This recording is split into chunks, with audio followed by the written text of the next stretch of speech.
एक ऐसी अद्भुत कहानी है जो मैं आज आपको ध्यानपूर्वक सुनाऊंगा, और इसे सुनने के बाद आप ज्यादा सोचना, डरना और चिंता सब छोड़ देंगे और आपका मन खुशियों से और प्रसन्नता से भर जाएगा। तो चलिए आज की कहानी की शुरुआत करते हैं। दोस्तों, एक समय की बात है, किसी नगरी में एक युवक रहा करता था। वो युवक अत्यंत दुखी था। वो बहुत निराश था। उसे ये समझ नहीं आ रहा था कि आखिर इस दुनिया में हर व्यक्ति अपने मतलब के लिए ही क्यों जीता है। उसे हर जगह हर कोई केवल स्वार्थी नजर आता था। वह हमेशा यही सोचा करता कि उससे कोई प्यार नहीं करता, उसकी कोई परवाह नहीं करता। सब उससे मतलब के लिए अपने संबंध रखते हैं। मतलब खत्म हो जाते ही सब उसे अपने आप से दूर कर देते हैं। दोस्तों, हमारे जीवन में भी कुछ ऐसा ही होता है। हम भी हमेशा किसी न किसी का साथ ढूंढते ही रहते हैं, और जब हमें किसी का साथ नहीं मिल पाता तो हम अपने आप को अकेला महसूस करते हैं, कमजोर महसूस करते हैं। हमें लगता है कि इस दुनिया में हमारे जैसे कोई है ही नहीं। हमें कोई प्यार नहीं करता, हमारी कोई परवाह नहीं करता। लेकिन हम यह भूल जाते हैं कि अंत में तो हर किसी को अकेले ही जाना है। वह व्यक्ति अपने इस अकेलेपन से बहुत परेशान हो चुका था, जिस कारण एक दिन उसने अपना घर छोड़ दिया और एक रास्ते पर निकल पड़ा। उसके मन में कई सारे विचार थे। उन विचारों में मग्न होकर वह उस रास्ते पर आगे की ओर बढ़ता ही जा रहा था। तभी उसे रास्ते में एक आश्रम दिखाई पड़ा। वह उस आश्रम की ओर आगे बढ़ा। तभी उसने देखा कि एक गुरु अपने शिष्यों को ध्यान करना सिखा रहे हैं, और उन्हीं शिष्यों में से एक शिष्य ने अपने गुरु से कहा, है गुरु, आखिर यह ध्यान क्या है और इस ध्यान को करने से हमें क्या लाभ? तभी वह गुरु अपने उस शिष्य के इस सवाल का जवाब देते हुए कहते हैं, पुत्र, ध्यान ही सच है और ध्यान हमें अकेला कर देता है। हम जितने ज्यादा अकेले होते जाते हैं उतना ही हम ध्यान में उतरते चले जाते हैं, और यही अकेलापन तुम्हें सत्य के मार्ग पर ले जाता है, तुम्हें सत्य की प्राप्ति करवाता है। वह युवक आश्रम के बाहर खड़े होकर यह सब कुछ देख रहा था, सुन रहा था। जैसे ही उसने उन गुरुवर के मुख से यह सारी बातें सुनी, वह दौड़ा दौड़ा उन गुरुवर के पास आया और कहने लगा, है गुरुवर, यदि ध्यान हमें अकेला कर देता है तो इसका मतलब यह हुआ कि मैं इन सब चीजों में श्रेष्ठ हूं। आप तो ध्यान का सहारा लेकर अकेले होते हैं, लेकिन मैं तो ऐसे ही अकेला हूं। मेरा ऐसा कोई नहीं है जिसे मैं अपना कह सकूं, जो मेरी परवाह करता हो, जो मेरा ख्याल रखता हो, और मैं अपनी राह पर अकेला ही चलता चला जा रहा हूं। उस व्यक्ति की ये सारी बातें सुनकर उन गुरुवर ने उस व्यक्ति को ध्यानपूर्वक देखा और उसके बाद उससे कहते हैं, भंते, अगर तुम अकेले हो तो तुम्हारे पीछे तुम्हारा पूरा परिवार, तुम्हारे मित्र, तुम्हारे शत्रु, तुम्हारे सगे संबंधी, इन सब को लेकर तुम कहां जा रहे हो? उन गुरुवर के मुख से यह बात सुनकर वह व्यक्ति चौंक उठा और उसने तुरंत ही पीछे मुड़कर देखा तो वहां पर कोई नहीं था। तभी वह उन गुरुवर से कहता है गुरुवर, कौन है मेरे पीछे? कोई तो नहीं, न मेरे परिवार वाले, न मेरे मित्र, न मेरे शत्रु, और न ही मेरे सगी संबंधी। मैं तो सबको पीछे छोड़ आया हूं, क्योंकि कोई मुझे नहीं पूछता, कोई मेरी परवाह नहीं करता, कोई मेरा ख्याल तक नहीं रखता, यहां तक कि मेरी कोई आवाज तक नहीं सुनना चाहता। लेकिन जब किसी के ऊपर कोई समस्या आती है तो वह मुझे अवश्य याद करता है, पर बाकी समय पर वह मुझे पूछते तक नहीं। उन्हें यह तक खबर नहीं होती कि मैं किस हाल में हूं, मैं जिंदा भी हूं या नहीं। उन सबको इन सब चीजों से कोई फर्क नहीं पड़ता।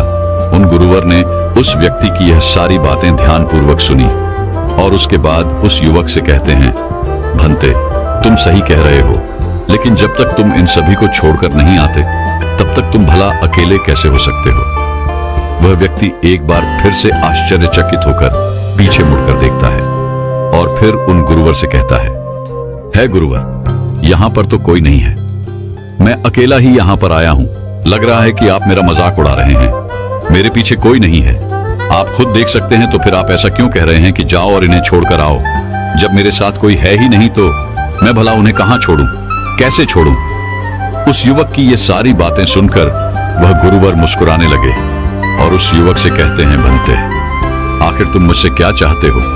इस पर वह युवक उन गुरुवर से कहता है गुरुवर, मैं आपका शिष्य बनना चाहता हूं, मुझे कोई साथी चाहिए, मुझे अपना शिष्य बना लीजिए, मैं जीवन भर आपका आभारी रहूंगा। उस युवक की यह बातें सुनकर उन गुरुवर ने कहा, भंते, तुम चाहो तो यहां पर 1 महीने रह सकते हो। उसके बाद ही मैं यह निर्णय कर पाऊंगा कि क्या मुझे तुम्हें अपना शिष्य बनाना चाहिए या फिर नहीं। लेकिन तुम्हें मेरी एक बात माननी होगी। तुम्हें इन 30 दिनों के अंदर ध्यान का अभ्यास करना होगा। अगर तुम ये कर सकते हो तो तुम यहां पर अगले 1 महीने के लिए रुक सकते हो, अन्यथा तुम्हारे लिए यहां पर कोई जगह नहीं। उस व्यक्ति ने काफी सोच विचार कर उन गुरुवर से कहा, है गुरुवर, आप जैसा कहेंगे मैं वैसा ही करूंगा। आप चाहते हैं कि मैं इन 30 दिनों में ध्यान का अभ्यास करूं, तो मैं यह करने के लिए तैयार हूं। उस व्यक्ति ने उन गुरुवर की बात मान ली और आश्रम में ही रुक गया। अगले दिन सुबह सुबह वह गुरुवर उस व्यक्ति के पास आए और उस व्यक्ति से कहने लगे, भंते, तुम किससे बात कर रहे हो? तुम्हारा ध्यान कहां है? इस पर वह व्यक्ति जवाब देते हुए कहता है गुरुवर, मेरे साथ तो कोई नहीं है, मैं भला किससे बात करूंगा, मैं तो अकेला हूं। तभी वह गुरुवर उस व्यक्ति से कहते हैं, ठीक है, लेकिन अब ध्यान लगाओ, क्योंकि तुमने मुझे वचन दिया था कि इन 30 दिनों में तुम ध्यान का अभ्यास करोगे। उन गुरुवर के कहने पर वो व्यक्ति ध्यान करने बैठ जाता है, लेकिन पहले दिन उसे ध्यान करने में बहुत तकलीफें आती हैं, बहुत सारी परेशानियों का सामना करना पड़ता है। यहां तक कि वो ढंग से लगातार बैठ भी नहीं पा रहा था। उसके पैर मानो सुन्न से हो जाते और उसका पैर मानो काम करना ही बंद कर देता। ये सारी बातें वह गुरुवर देख रहे थे। तभी उन गुरुवर ने उस व्यक्ति से कहा, बनते, तुम जितना देर चाहो उतना देर बैठ सकते हो। ये ऐसा कोई जरूरी नहीं है कि तुम एकाएक लगातार बैठे ही रहो। यदि तुम्हें थोड़ी तकलीफ है तो तुम उठ सकते हो, टहल सकते हो और फिर आकर बैठ सकते हो। इतना कहकर वह गुरुवर वहां से चले गए। अगले दिन सुबह सुबह फिर वह उस व्यक्ति के पास आए और उस व्यक्ति से कहने लगे, भंते कौन है? किससे बातें कर रहे हो? कोई आया है क्या? उन गुरुवर की इस बात का जवाब देते हुए वह व्यक्ति उन गुरुवर से कहता है गुरुवर, यहां पर तो कोई नहीं है, आप खुद देख लीजिए, मैं भला किससे बातें करूंगा। तभी वह गुरुवर एक बार फिर उस व्यक्ति से कहते हैं, चलो ध्यान का अभ्यास करो। तभी वह व्यक्ति उन गुरुवर से कहता है गुरुवर, क्या केवल आंखें बंद करके बैठ जाना, इसे ही ध्यान कहते हैं? अगर इसे ही ध्यान कहते हैं तो यह तो बड़ा ही आसान है और इसे तो कोई भी कर सकता है, केवल आंखें बंद करके बैठना ही तो है। इसका जवाब देते हुए वह गुरुवर उस व्यक्ति से कहते हैं, भंते, केवल आंखें बंद करके बैठ जाना इसे ध्यान नहीं कहते। ध्यान करने के लिए तुम्हें अपने मन को एकाग्र करना होगा, अपने मन को किसी एक चीज पर लगाना होगा। वह कोई भी चीज हो सकती है, बाहर की कोई आवाज या तुम्हारे भीतर से आने वाली ये सांसें, इन सांसों के अंदर और बाहर होने की आवाज। तुम ऐसी किसी भी चीज पर ध्यान लगा सकते हो जो लगातार वर्तमान समय में घट रही है, ताकि तुम्हारा पूरा ध्यान उस चीज पर एकाग्र हो और तुम्हारा ध्यान कहीं भी भटके नहीं, जिस कारण तुम उस पर ध्यान लगा पाओगे। और एक बात और याद रखना, जब तुम उस चीज पर ध्यान लगाओगे तो तुम्हारा ध्यान हटना नहीं चाहिए। इतना कहकर वह गुरुवर वहां से चले गए। अगले दिन जब वह सुबह सुबह एक बार फिर उस व्यक्ति से मिलने आए तो उन्होंने एक बार फिर उस व्यक्ति से कहा, भंते, आज कौन आया है? किससे बातें कर रहे हो? बड़ी जोर जोर से आवाज आ रही है। तुम यहां पर खुद शांति पाने आए हो या फिर दूसरों को अशांत करने के लिए?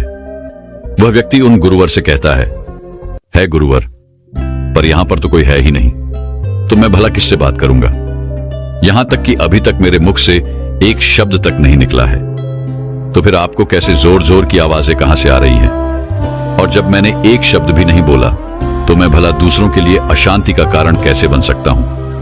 तभी वह गुरुवर उस व्यक्ति से कहते हैं, ठीक है, चलो ध्यान का अभ्यास करो। तभी वह व्यक्ति उन गुरुवर से कहता है गुरुवर, मेरा एक प्रश्न है, क्या मैं आपसे पूछ सकता हूं? तभी वह गुरुवर उस व्यक्ति से कहते हैं, पूछो, तुम्हें क्या पूछना है? तभी वह व्यक्ति उन गुरुवर से कहता है गुरुवर, आप कहते हैं किसी भी एक चीज पर ध्यान लगाओ, जो वर्तमान समय में घट रही हो उस पर अपना पूरा ध्यान लगा दो। लेकिन जब मैं अपनी सांसों पर या फिर किसी ऐसी चीज पर ध्यान लगाने का प्रयास करता हूं जो लगातार घट रही है, तो मेरा ध्यान लगातार नहीं रह जाता। मैं पल पल भटकता रहता हूं। कभी मुझे कुछ याद आने लगता है तो कभी मुझे कुछ और याद आने लगता है। वो पुरानी चीजें, वो पुरानी यादें मेरा पीछा नहीं छोड़ती, आपके कल यहाँ से चले जाने के बाद मैंने ध्यान करने के लिए बहुत प्रयास किया, लेकिन वह पुरानी यादें बार बार मुझे याद आ रही थी, जिस कारण मैं एक चीज पर ध्यान लगा ही नहीं सका। तो अब मुझे क्या करना चाहिए? उस व्यक्ति की यह सारी बातें सुनकर वह गुरु मुस्कुराने लगे और वहां से चले गए। उन गुरुवर की हंसने की वजह उस व्यक्ति को समझ नहीं आई। अगले दिन सुबह सुबह एक बार फिर वह गुरु उस व्यक्ति के पास पहुंचे और कहा, भंते, ये तुम क्या कर रहे हो? इतना आलस, चारों ओर आलस ही आलस फैला हुआ है। अपने पास से आलस को भगाओ, अन्यथा यह तुम पर हावी हो जाएगा और फिर तुम हमेशा इसके अधीन बनकर रहोगे। तभी वह व्यक्ति गुरुवर से कहता है गुरुवर, आप तो रोज एक ही बात कहते हैं कि यहाँ पर कोई है, लेकिन मुझे तो कोई नजर आता ही नहीं। आप ही बताइए, यहाँ पर कौन है? तभी वह गुरु वह उस व्यक्ति से कहते हैं, ठीक है, चलो अभ्यास के लिए चलते हैं। तभी वह व्यक्ति उन गुरुवर से कहता है गुरुवर, मेरा एक प्रश्न है, आपकी आज्ञा हो तो मैं आपसे पूछना चाहता हूँ। है गुरुवर। उस व्यक्ति से कहते हैं, हाँ पूछो, क्या प्रश्न है तुम्हारा? तभी वह व्यक्ति उन गुरुवर से कहता है गुरुवर, आपकी कृपा से अब मैं पहले से बेहतर तरीके से ध्यान कर पा रहा हूँ, लेकिन अभी भी मुझे एक समस्या आ रही है, और वह यह है कि जब भी मैं अपनी सांसों पर ध्यान देता हूँ तो मेरा मन एकाग्र तो होता है और मैं पहले से ज्यादा और अच्छी तरह से ध्यान भी लगा पाता हूँ, लेकिन ध्यान लगाते लगाते मुझे नींद आने लगती है और मैं सो जाता हूँ। फिर उसके बाद मुझसे ध्यान नहीं हो पाता। उसके बाद केवल बस मुझे नींद ही नींद आती रहती है और मैं ध्यान की तरफ फिर अपने आप को मोड़ नहीं पाता। उस व्यक्ति की यह बात सुनकर वह गुरुवर उस व्यक्ति से कहते हैं, यह तो अच्छी बात है। इतना कहकर वह वहां से चले जाते हैं। 5वें दिन जब सुबह सुबह वह गुरुवर उस व्यक्ति के पास पहुंचते हैं तो वे कहते हैं, भंते, तुमने इतने लोगों को क्यों बुला रखा है? इतने सारे लोग तुम्हें ध्यान नहीं करने देंगे। तुमने इतने सारे लोगों को क्यों बुलाया है? इन्हें यहां से जल्दी भेजो। मुझे ये बिल्कुल नहीं पसंद। तुम तो यहाँ पर अकेले आए थे जैसा कि तुमने कहा, तो फिर इतने सारे लोगों को तुमने आज क्यों बुला रखा है? इन्हें अभी के अभी वापस छोड़कर आओ। तभी वह व्यक्ति उन गुरुवर के बारे में मन ही मन ये सोचता है कि लगता है गुरुवर पागल हो चुके हैं। जब भी रोज आते हैं तो हमेशा एक ही बात कहते हैं कि यहाँ पर कोई है, लेकिन मुझे तो कोई नजर ही नहीं आता। बड़ी विनम्रता से उन गुरुवर से कहा, है गुरुवर, शायद आपकी आंखें जो देख पा रही हैं वह मैं नहीं देख पा रहा हूं। मुझे तो यहां पर कोई नजर नहीं आता। फिर आपको कैसे? यहां पर लोग ही लोग नजर आ रहे हैं। फिर गुरुवर उस व्यक्ति से कहते हैं, अच्छा ठीक है, चलो अब ध्यान का अभ्यास करते हैं। तभी वह व्यक्ति उन गुरुवर से कहता है गुरुवर, मुझे ध्यान के वक्त नींद आती थी। जैसा कि मैंने आपको बताया था, उस पर तो मैंने नियंत्रण पा लिया, लेकिन अब जब भी मैं ध्यान करने बैठता हूं, किसी एक चीज पर अपना ध्यान केंद्रित करता हूं, तो मेरे मन में विचारों का सैलाब होता है। मानो विचारों की बाढ़ सी आ जाती है। इतने विचार तो आंख खोलकर भी मैंने कभी नहीं देखे होंगे, जितने की आंखें बंद करने के बाद मुझे नजर आते हैं। और इन विचारों में कुछ ऐसे विचार भी मेरे मन में आते हैं जिनके बारे में आज तक मैंने सोचा तक नहीं है। मुझे उनके बारे में कुछ भी नहीं पता। ये सब क्यों हो रहा है गुरुदेव? उन गुरुवर ने उस व्यक्ति की यह बात सुनकर उस व्यक्ति से कहा, अच्छा ऐसा हो रहा है। इतना कहकर वह गुरुवर वापस चले गए। अगले दिन सुबह सुबह वह गुरुवर एक डंडा लेकर उस युवक के पास पहुंचे और एक डंडा जड़ते हुए उस युवक से कहते हैं, मैंने तुम्हें पहले ही कहा है, इतने सारे लोग मुझे पसंद नहीं, तुम्हें इन्हें छोड़कर आना होगा। आखिर तुम रोज रोज इन्हें क्यों ले आते हो? इतनी भीड़ इकट्ठा करके तुम्हें क्या लाभ? आज के बाद यह यहाँ पर नहीं आने चाहिए। इस बात का ख्याल रखना। यदि आज के बाद यहाँ पर कोई भी नजर आया और तुम्हारी बक बक मुझे सुनाई पड़ी, तो मैं तुरंत ही तुम्हें इस आश्रम से निकाल दूंगा।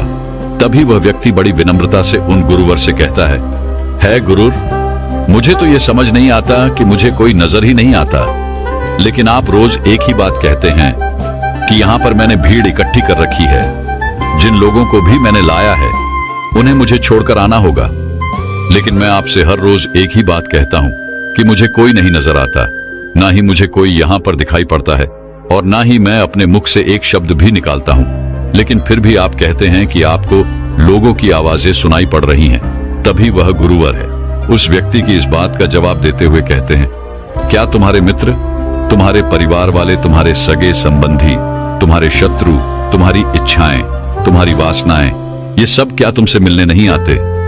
वह व्यक्ति उन गुरुवर से कहता है, नहीं गुरुदेव, मुझसे कोई मिलने नहीं आता। मैं तो यहां पर अकेला ही आया था और अभी भी मैं अकेला ही हूं, मेरा कोई नहीं। तभी वह गुरु व क्रोधित होकर उस झंडे से उस व्यक्ति पर एक और प्रहार करते हैं और कहते हैं, अभी बैठो, अभी ध्यान लगाओ, और यदि तुम्हारे ध्यान में कोई भी आता है तो मुझे बताओ। वह व्यक्ति उन गुरुवर की बात मान लेता है और तुरंत ही ध्यान करने बैठ जाता है।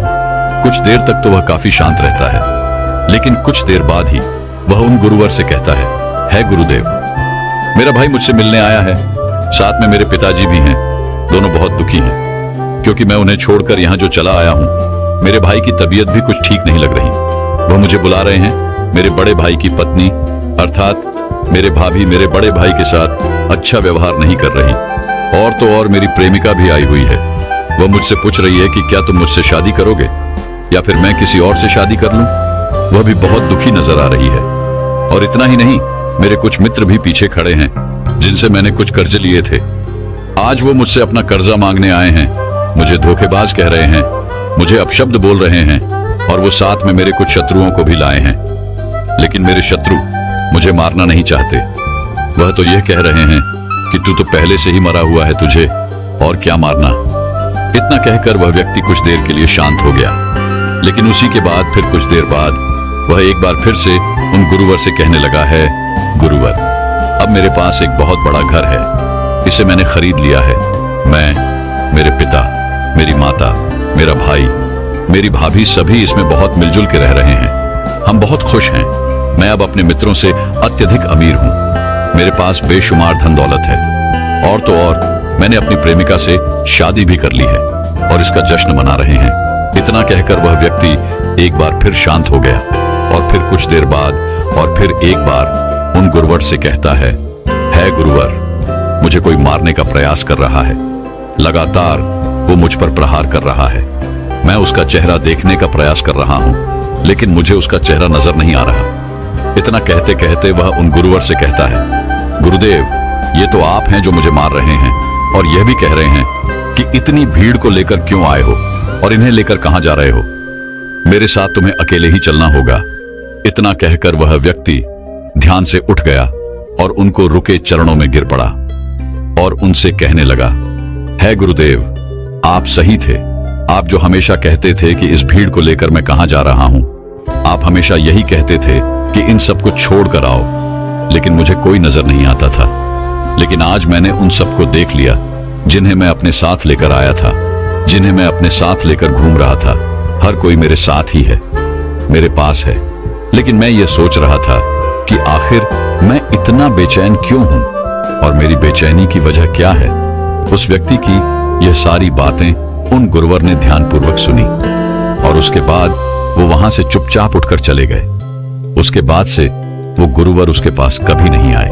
लेकिन वह व्यक्ति हर रोज ध्यान का अभ्यास कर रहा था और पूरे 1 महीने बाद जब वह उन गुरुवर के पास पहुंचा तो उन गुरुवर से कहने लगा है, गुरुवर, जैसा कि आप कहते थे कि मैं हमेशा अपनी भीड़ को अपने साथ लेकर घूमता हूं, तो आज मैंने उस भीड़ को विदा कर दिया है और अब मैं बिल्कुल अकेला हूं। मेरे साथ कोई नहीं, मेरे साथ आप भी नहीं है, यहां तक कि मैं खुद अपने साथ नहीं हूं। मैं एक परम शांति महसूस कर रहा हूं।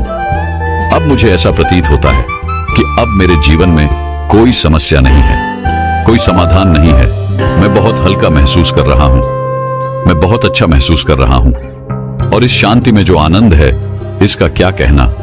तभी वह गुरुवर उस व्यक्ति से कहते हैं, भंते, अगर तुम चाहो तो इस अकेलेपन को लेकर तुम अपनी दुनिया में वापस जा सकते हो।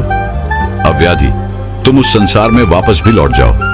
भले ही लोग तुम्हारे आसपास क्यों न रहे, भले ही पूरी भीड़ तुम्हारे साथ क्यों न रहे, लेकिन फिर भी तुम अकेले ही रहोगे।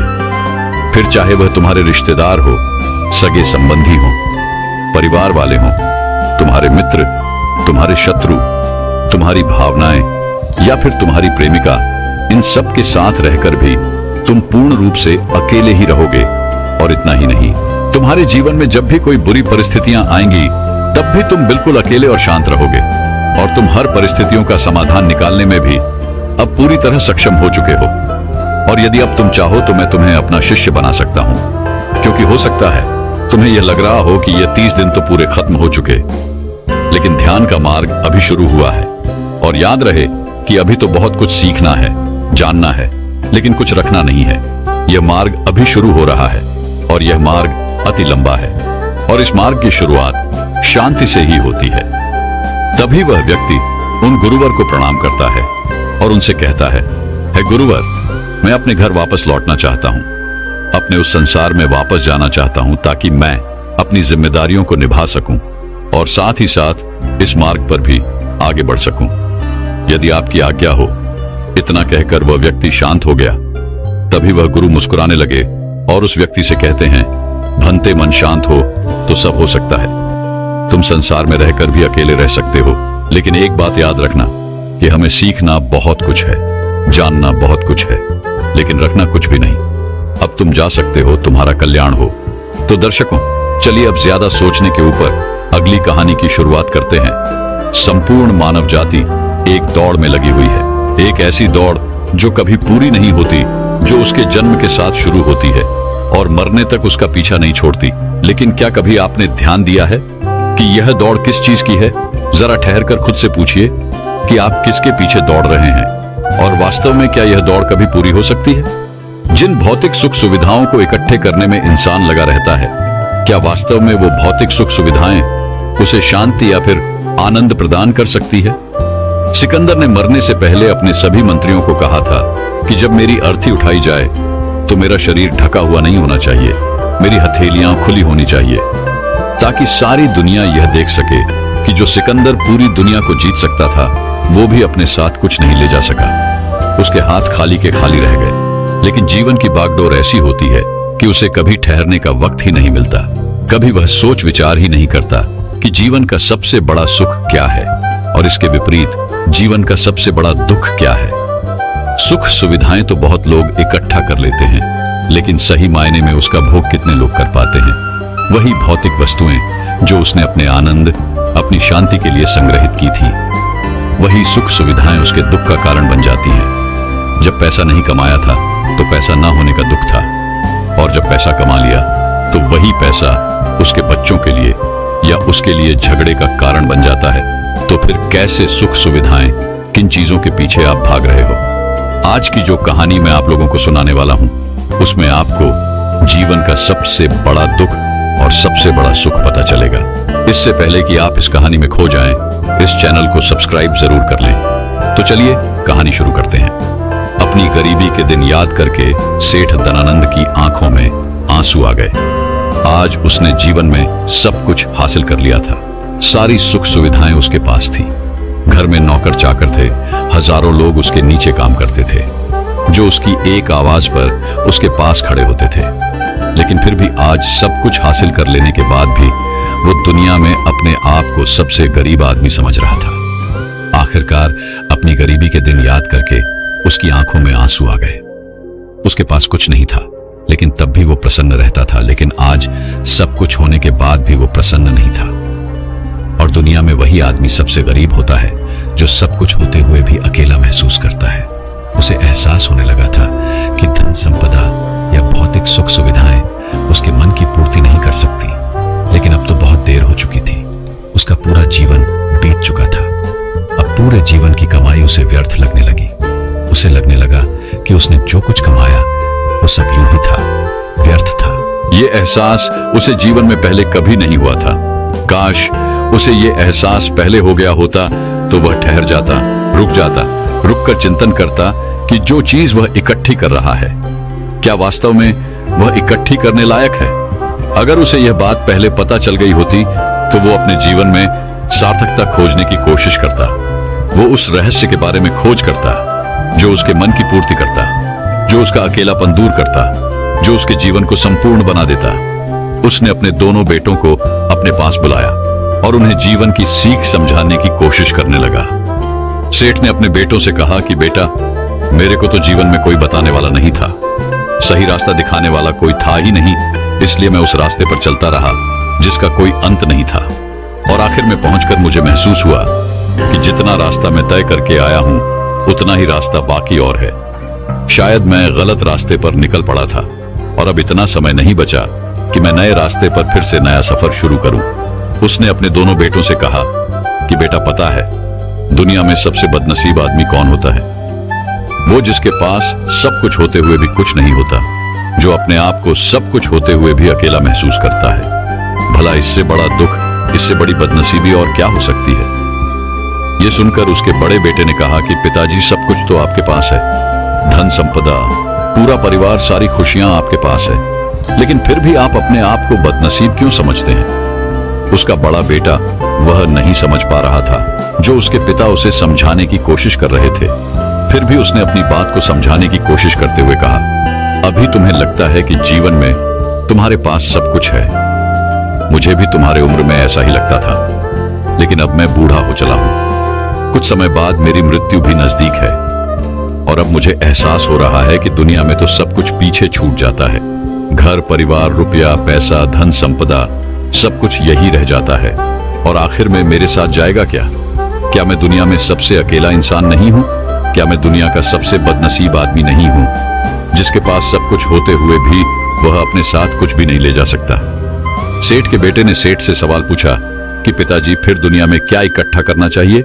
ऐसे तो हर इंसान अकेला ही होता है। कौन इंसान इस दुनिया में भला ऐसा होता है जो अपने साथ इस दुनिया की सुख सुविधाएं या फिर अपना परिवार को साथ लेकर जाता है? सब लोग तो अकेले ही जाते हैं।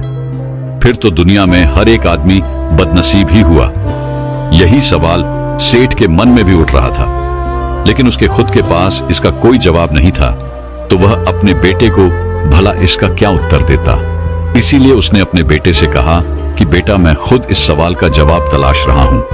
अगर एक आदमी के पास सब कुछ होते हुए भी वह अकेला है, उन भौतिक सुख सुविधाओं का वह भोग नहीं कर पा रहा है, तो वह सबसे बड़ा दुख हुआ। मैं मानता हूं दुनिया का सबसे बड़ा दुख यही है कि आपके पास सब कुछ होते हुए भी आप अकेलापन महसूस करो। लेकिन इसके विपरीत दुनिया का सबसे बड़ा सुख क्या हो सकता है? इस सवाल का जवाब तो मेरे बेटे मुझे भी नहीं पता। इसीलिए मैं यह चाहता हूं कि मेरे मरने से पहले जिस सवाल का जवाब मुझे नहीं मिला, वह जवाब तुम अपने जीवन में ढूंढो।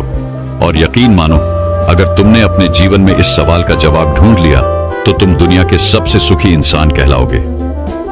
यह कहानी सुनाकर गुरु ने अपने शिष्यों से सवाल पूछा कि दुनिया में सबसे बड़ा सुख क्या होता है? सभी शिष्य ध्यानपूर्वक अपने गुरु की यह कहानी सुन रहे थे। संध्या का समय था। धीमी धीमी हवा चल रही थी, जिससे कि पेड़ की पत्तियां हिल रही थी। आसमान में पक्षी सहचा रहे थे। सूर्य अस्त होने को आया था और सभी शिष्य अपने गुरु से इस सवाल का जवाब जानना चाहते थे। लेकिन इससे पहले ही गुरु ने अपने शिष्यों से सवाल पूछ लिया। इसका उत्तर देते हुए एक शिष्य ने कहा कि गुरुदेव, दुनिया में सबसे सुखी इंसान वही है जिसका शरीर सुखी है। अगर आपके शरीर में बीमारियां हैं तो आपके पास कितनी भी भौतिक सुख सुविधाएं हों, आपके लिए वो व्यर्थ है। और इसके विपरीत अगर आपका शरीर सुखी है, अगर आपका शरीर स्वस्थ है, तो चाहे आपके पास कुछ भी नहीं हो, लेकिन उसके बावजूद आप अपने जीवन में सुखी रहोगे। इसीलिए संसार का सबसे बड़ा धन हमारा शरीर होता है। यह सुनकर दूसरे शिष्य ने उसका विरोध करते हुए कहा कि गुरुदेव, दुनिया में बहुत से लोग ऐसे हैं जिनका शरीर एकदम स्वस्थ है, लेकिन बावजूद इसके वो अपने जीवन में सुखी नहीं है। मैं मानता हूं कि जीवन में सबसे ज्यादा सुखी वही इंसान है जिसका मन सुखी है। गुरु ने अपने इस शिष्य से सवाल किया कि अच्छा, ये बताओ कि मन को सुखी किस प्रकार किया जा सकता है? इसका जवाब देते हुए उस शिष्य ने कहा कि गुरुदेव, मन कभी भी संतुष्ट नहीं होता है। अगर हम किसी प्रकार मन को संतुष्ट करना सीख लें तो फिर हम किसी भी परिस्थिति में आनंद और शांति से रह सकते हैं। लेकिन समस्या यही होती है कि मन का भला कभी होता ही नहीं है। मन को चाहे कितना भी खिला दो, लेकिन उसकी भूख कभी पूरी नहीं होती। चाहे उसको कितना ही धन दे दो, लेकिन बावजूद इसका लालच बढ़ता ही जाता है। अब गुरु ने सभी शिष्यों को समझाना शुरू किया। गुरु ने कहा कि अज्ञानतावश मनुष्य कभी यह समझ नहीं पाता कि उसका मन हमेशा से खाली था, लेकिन व्यर्थ की चिंताएं, व्यर्थ के लक्ष्य अपने जीवन में बनाकर उसने अपने मन को बांध लिया। जिस मन की प्रवृत्ति हमेशा खाली रहने की थी, उसने उस मन को कूड़े कचरे से भर लिया। इसीलिए वह मन जो बचपन में हमेशा खाली रहता था, हर चीज में, हर खेल में आनंद ढूंढ लेता था, अकेले में भी आनंद पूर्वक, शांति पूर्वक रहता था, अब वही मन सब कुछ मिल जाने के बाद भी हमेशा दुखी रहता है। लेकिन अगर इंसान सिर्फ वर्तमान में रहना सीख ले, सिर्फ इतना सा होश प्रकट कर ले कि उसे हमेशा वर्तमान में रहना है, ना तो भविष्य की कल्पनाओं में, ना अतीत की यादों में, सिर्फ वर्तमान में, सिर्फ इस एक सूत्र से वो अपने पूरे जीवन को बदल सकता है। वर्तमान में रहकर सभी सूक्ष्म सुविधाओं का भोग करना, पूर्ण होश के साथ, पूर्ण आनंद के साथ हर एक चीज का भोग करना, सिर्फ यही जीवन को सुखी बना सकता है। हम हर चीज को, हर काम को, हर रिश्ते को आधे अधूरे मन से निभाते हैं। जैसे कि खाना खाते समय हमारा दिमाग कहीं रहता है, हमारा शरीर कहीं रहता है, और इसीलिए जब शरीर और मन में दूरी पैदा होती है तो उससे तनाव पैदा होता है। अगर आपका शरीर और आपका मन और मस्तिष्क सभी एक जगह पर संगठित होना सीख लें, तो फिर आप अपने जीवन में उस शांति, उस आनंद का एहसास कर पाएंगे जो बड़े बड़े योगी पहाड़ों में तपस्या करके प्राप्त करते हैं। लेकिन इसके लिए जीवन में ज्ञान के प्रकाश का उदय होना बहुत आवश्यक है, क्योंकि अज्ञानता में आप अपने मन को कभी नहीं समझ पाएंगे। मन को समझना इस दुनिया का सबसे कठिन कार्य होता है। अगर आप अपने मन को जबरदस्ती वर्तमान में खींच कर लाने की कोशिश करेंगे तो आप बहुत जल्दी परेशान हो जाएंगे। ये कार्य बड़े धीरे धीरे, बड़ी निष्ठा और प्रेम के साथ किया जाता है, बड़े संयम के साथ किया जाता है। अगर आप इसको जबरदस्ती करने की कोशिश करेंगे तो आप तनाव में आ जाएंगे, आप बहुत जल्दी हार मान लेंगे। इसलिए कदम कदम पर आगे बढ़ा जाए तब मंजिल सामने ही है। और यह कहकर गुरु ने सभी शिष्यों से कहा कि अब हम ध्यान करेंगे।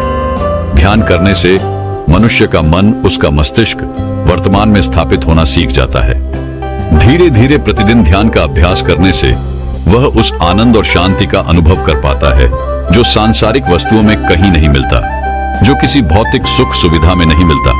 और इसके बाद सभी शिष्य अपने गुरु के साथ ध्यान में लीन हो गए। दोस्तों, मैं उम्मीद करता हूं कि यह कहानी सुनने से आपके जीवन में अच्छे बदलाव आए होंगे। आपको इस वीडियो से क्या सीखने मिला ये कमेंट करके जरूर बताएं, और अपने परिवार, दोस्तों या आपके करीबी इंसान के साथ ये कहानी शेयर करके उन्हें भी इस ज्ञान से परिचित करवाएं। बाकी अगर आपको ये वीडियो दिल से